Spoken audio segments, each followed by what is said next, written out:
My mission is to inspire you to be the best you that you can be. Failure does not exist in a positive mind. Stay optimistic. Greetings and peace be unto you. This is the Inspiration Show entitled, What About Puerto Rico and the NFL Playoffs? Usually I have all my stuff together, proper setting and all that stuff. But today I kind of just, I'm dragging a little bit. And then this weekend I kind of didn't put stuff together like I normally do. So I'm literally doing this right now raw. I just came out the gym and I had stuff in my mind, but I guess I was too wrapped up in football this weekend. So anyway, I'm doing something that I never done before. I'm doing two subjects at once. Usually I only do one, and then you might not hear from me for the whole week unless something kind of comes up and I feel like talking about it. So I'm going to go with Puerto Rico first. Kind of seems like with all this stuff going on, either it's under the radar or really nothing being done. I don't want to believe that there's nothing being done for Puerto Rico. I don't strongly believe that. I don't believe that at all, actually. But I think things are under the radar. We got a lot of distractions going on. You got Iran acting up. You got all the impeachment mess going on. So it's very possible that things are being done. Money's being sent to Puerto Rico and we don't know about it. The news ain't reporting on it because it ain't exciting for the news reporters. All they want to hear about is bringing Trump down, impeachment. I'm tired of hearing about all that. I don't even want to hear about no R. Kelly, none of that stuff. Let's hear about what we're doing for the country itself, how we're bettering America, how we're bettering the inner cities, or whatever like that. But they're not going to ever do that. So the only way you're going to hear about that is right here or from somebody's platform that cares about all that. But anyway, I got a couple of notes on Puerto Rico. Let me get to that real quick.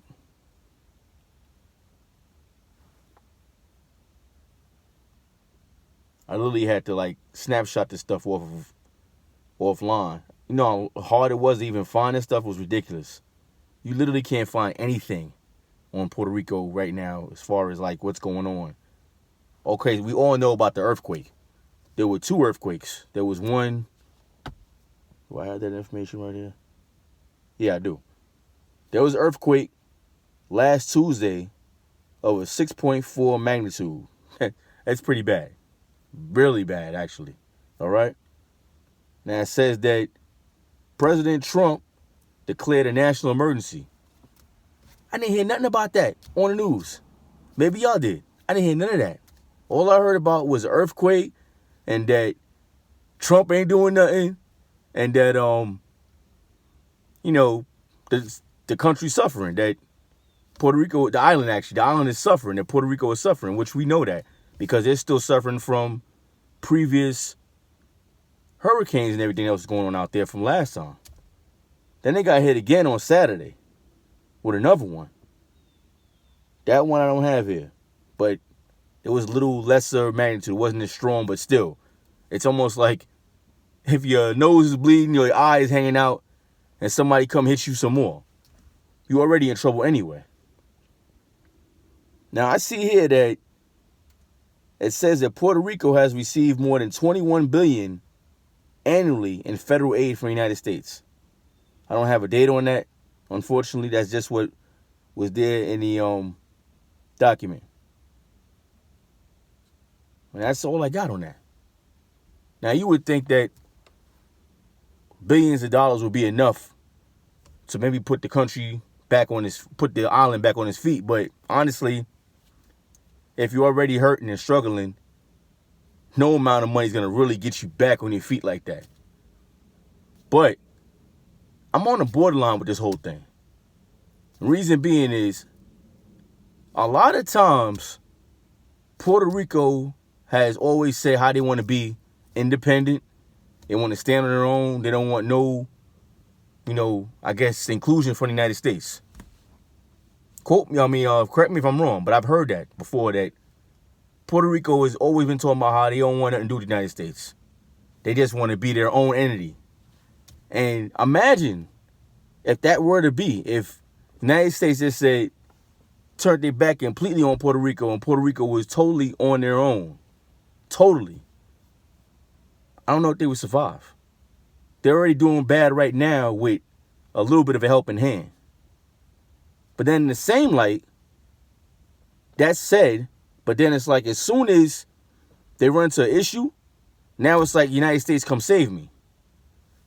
That I don't care. I'm not a big fan of that.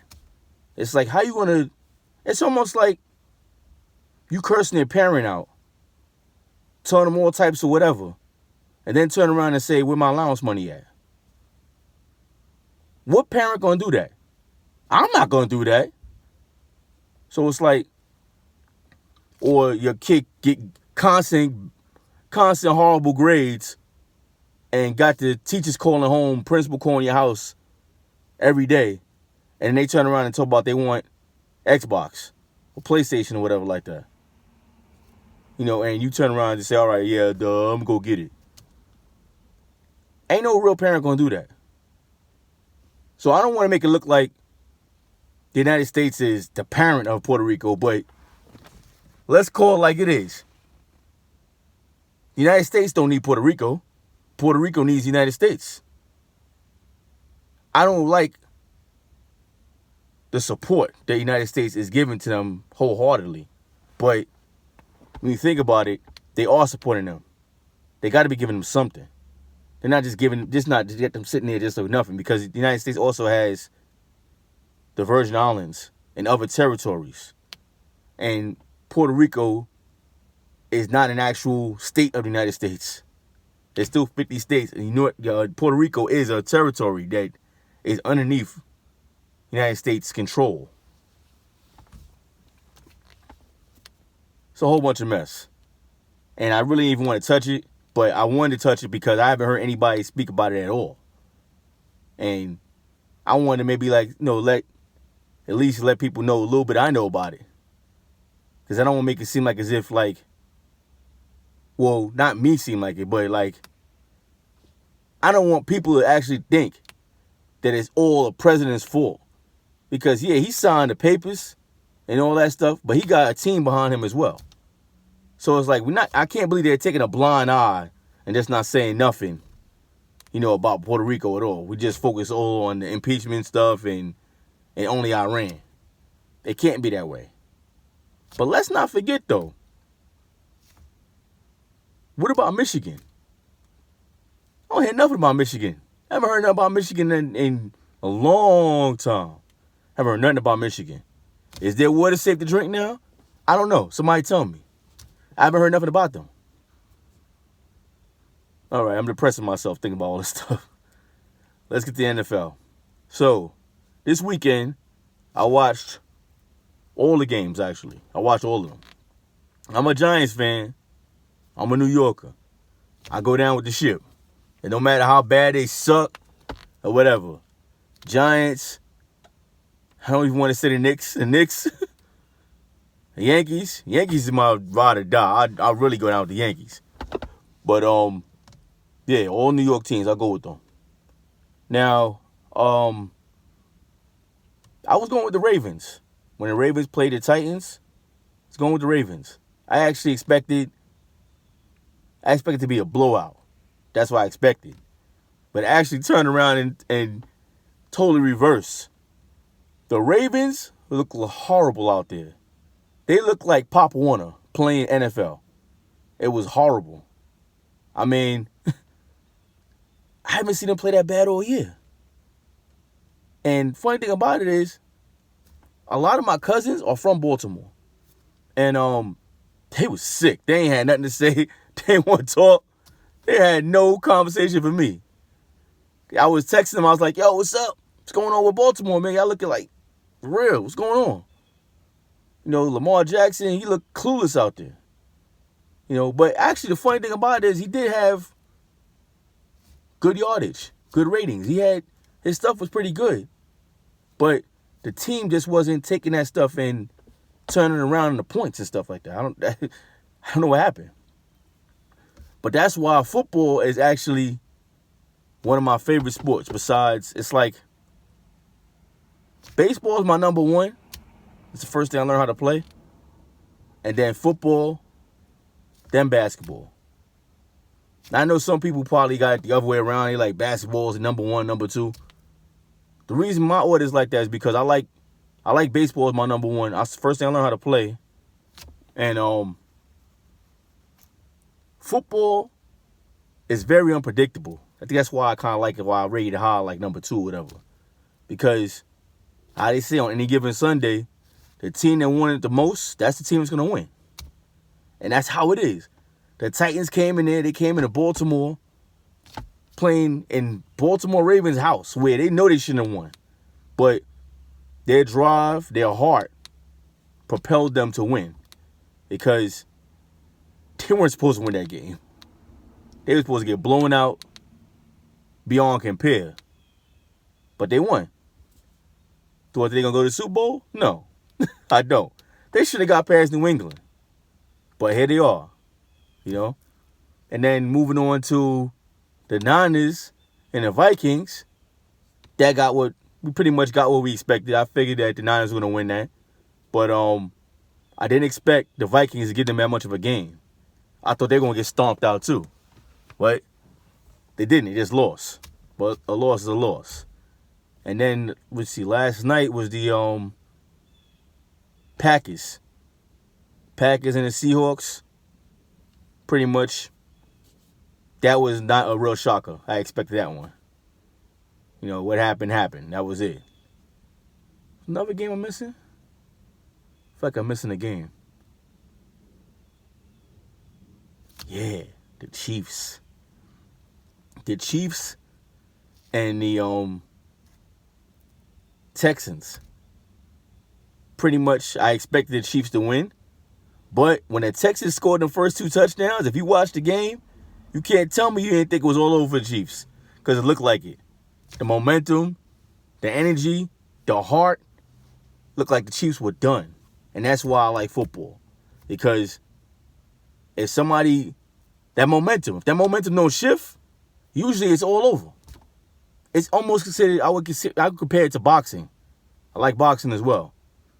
I compare football to boxing in that light right there. So, the quarterback, Mahomes, he was able to turn it around. You heard him in the huddle. He was getting on his team like, listen, it's not over. We got time.